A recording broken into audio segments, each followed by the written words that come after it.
Mr. Deucing baked 8 batches of cookies. Each batch had 10 cookies in it. Alec, Mr. Deucing, and I each ate 7 cookies. How many cookies are left? Well, our first step in solving this problem would be to find out how many cookies there are. So there's 8 times 10 for our amount of cookies.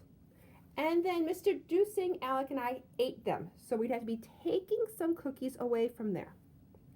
And that would be 7 cookies each for the 3 of us.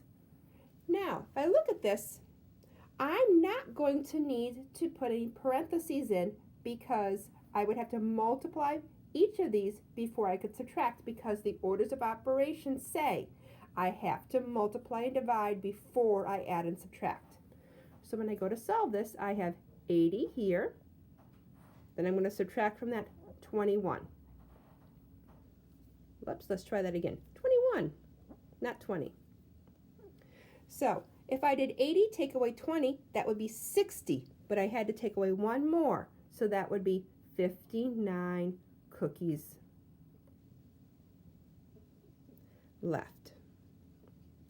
So if I was just writing this as one equation, I would write it 8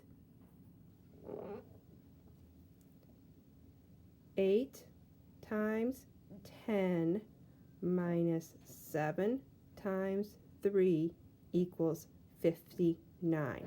Notice there is only one equal sign when I'm writing it as an equation.